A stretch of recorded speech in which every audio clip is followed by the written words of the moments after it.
The beatings will continue until morale improves on today's Unnamed Real Estate Podcast.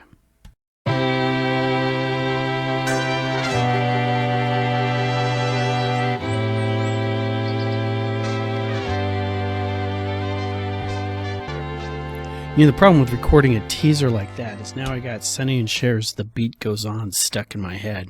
So, how you guys all doing? This is Charles Ray Dawson, Associate Broker and Residential Sales Manager of ProStar Realty, the Unnamed Real Estate Podcast, episode 94. And today is, let me check the calendar, November the 17th.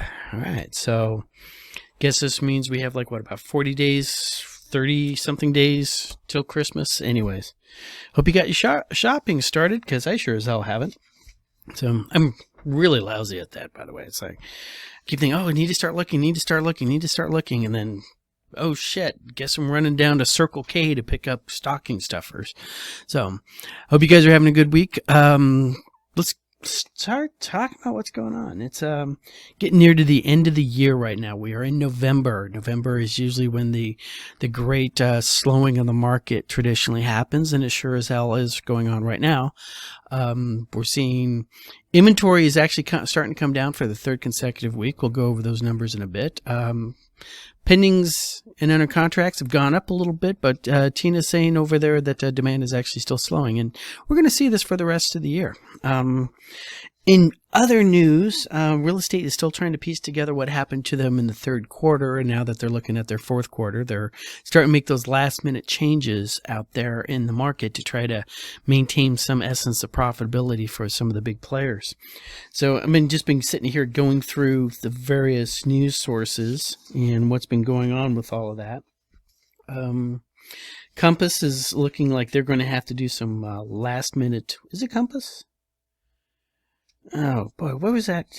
I was just looking at a headline I wanted to read off to you. And, of course, I didn't really set my notes up as well as I should have. But Compass must cut faster and deeper to break even in 2023. The burn rate on cash is still really bad. Home builder sentiments has dropped 5%. A whole bunch of articles about how to leave your brokerage for another brokerage without burning bridges behind you. That's the other thing, is that traditionally this time of year, most agents change their brokerages right at the first quarter, but they start thinking about it right now, and they start looking at, did I have the year that I wanted to have? Is my brokerage helping me having the year I want to have? Will a fresh start help me? And I say unto thee, yes and no. All right. Yes, a new brokerage with new ideas, new concepts, new energy can help you as a real estate agent. On the flip side on that, if something I used to say to my friends back when they were single and not dating, and they were, whining and sniveling about, nobody would love them for who they are, is I'd ask them, what exactly is it you think you bring to the table? So I would encourage any agent out there who's thinking you didn't have the year that you wanted to have. Look at yourself first, right? Did I make the contacts I was supposed to? Did I do the follow-ups I was supposed to? Did I do anything to generate business? All right, when was the last time I passed out a business card? Was it when you stuck it in the fishbowl at the coffee shop to hope you get a free latte? All right. Always, look at what your processes are in place before you start looking for outside reasons why you're not making it the way you want to make it. Had that conversation with my agents this week. All right, we did a sales meeting.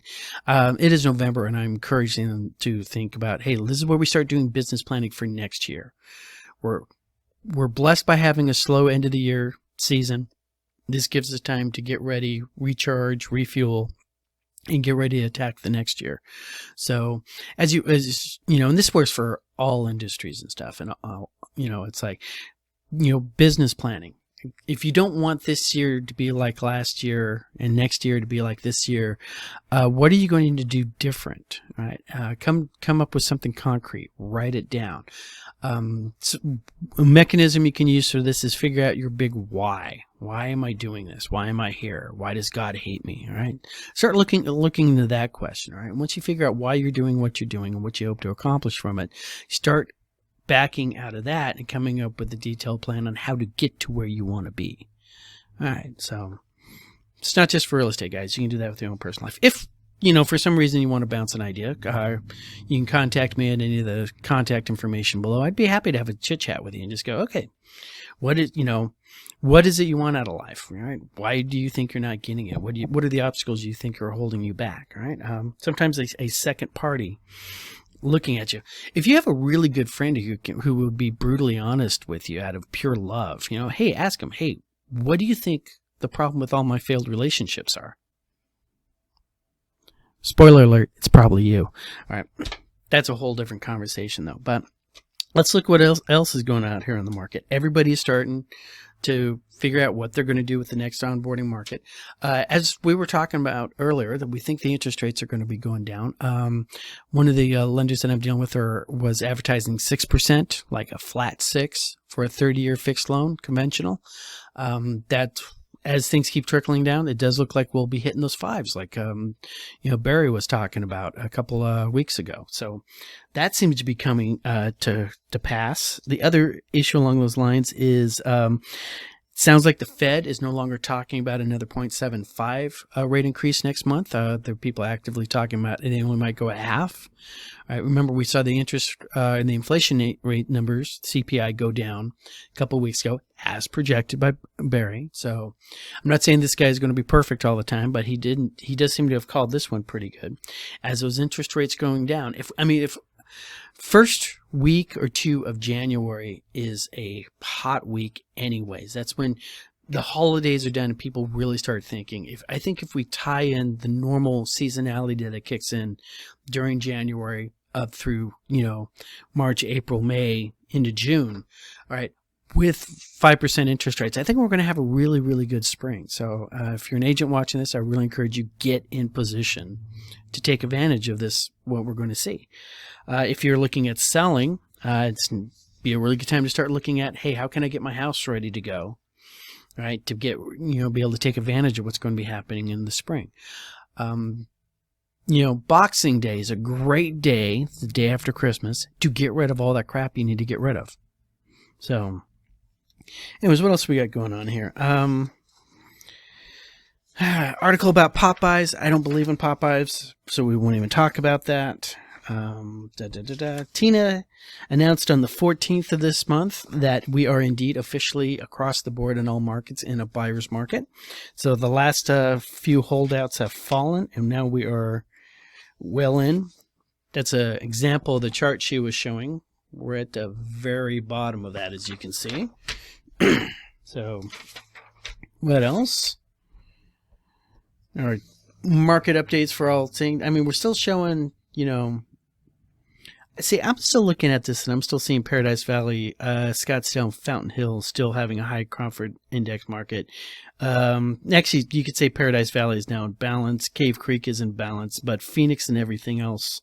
Buckeye is still your main looking at. They actually broke under the 50 mark on the Cromford reports. They dropped 5%. Their last month was at 51.3. So they are well into buyer's market out over there. So if you're looking for the deals, guys, Maricopa, Queen Creek, and Buckeye, those are your three biggies out there.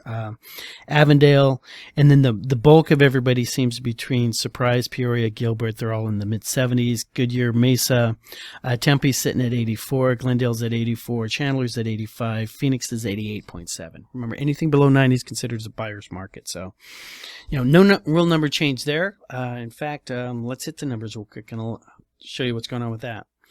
Actives this week are 20,266, down 154 from the previous week. This is our third week of actives declining. New listings are 1,720, which is up 20.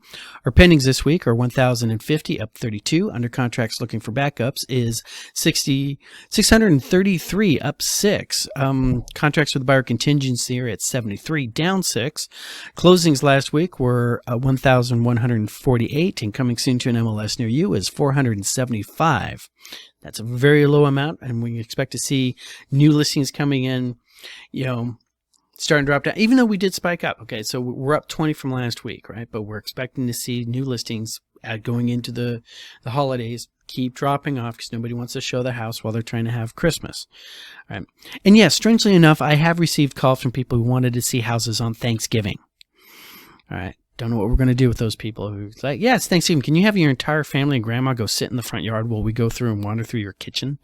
So think, people. All right. Demand this has dropped down to 73.9, and our supply is at 82.78. That 82.7 supply is actually identical to what we had last month. So last week, I mean. So that's what we got going on with that. Let's let's talk about market sucks. All right, beatings will continue. It's not going to immediately improve tomorrow or next week or anything like that. But like I said, we are seeing some signs that we might be going into a really good spring. So people are positioning themselves for that. And on the planning side, there is a lot, especially this time of year. And this is what I find is really interesting. Is I started talking about business planning about November. All right, I start talking about business planning in December. Generally, you don't see business planning happen seriously until last week of December, right after Christmas, right? But you're missing a point, because some of your plans and intentions might have a little bit of lead time. If you want to do a new marketing campaign, and your new marketing campaign is going to need graphics, you're going to have to be getting those graphics in place now. If you want to do some new online web presence, right, you're going to want to start building that up now. And I think that's why a lot of people die off, with the plans and intentions. It's like first, second week, they make all these big business plans, and then they have to start implementing. So they're not really in place until the end of first quarter. Well, you've just pissed away, a quarter of the year, and now you're already playing catch up. So really, seriously, business planning starts now. There's a lot of stuff off the shelf you can pull and start looking at. Keller Williams Million Star Real Estate Agent has a great business plan in there. It's not for everybody, but it's a good start. Speaking of Keller Williams, one of these news clips that I had over there is that one of his former business partners is apparently suing him for $300 million for some reason or another. And I didn't get any great detail to figure out what the reason that is. But like I said, it's we have multiple companies letting people go. Ex-partners are starting to sue each other. This is going to be the big shakeup. So between that, renewals and everything else, I think we're going to have less agents out there. And with that inventory of 20,000, which we would have killed for at any time over the last 3 years. All right, remember, even after the COVID surge, all right, when we took that big dip, we didn't crest more than 14,000 or so. So we got more houses on the market than we've ever seen before in like the last 4 or 5 years. I'd have to really pull up the charts to see how far back that goes. But this is Beth market, and our interest rates are back down into the 6s. All right, and it looks they're on track to get into the 5s. And in fact, at a 6% interest rate, if you do what we've been talking about, asking for sellers concessions, and look at Buckeye, they'll do seller concessions all day long out there at that price point. Right, at the way their market is, you can easily get your rate, into the mid 5s, maybe even lower. Now, I've always encouraged people strongly that if you don't have any specific time frame you need to buy in, buying in November and December is a great time to be looking at real estate, because nobody else is. All right, and there's a lot of people out there who want that house sold by the end of the year, especially the investors. All right, so if you've been kicking it around, you're about ready to go, now's about the time to start looking into these things. So I don't really have a lot else to say and stuff like that. We're 13 and a half minutes into the video, and these are probably going to be getting shorter towards the end of the year as I do business planning and start working with my agents and everything and get them ready to go.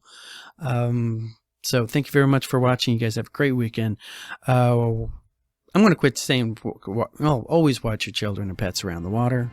Okay, I'll need to come up with something more seasonal for that. Work your circles, and have a great weekend.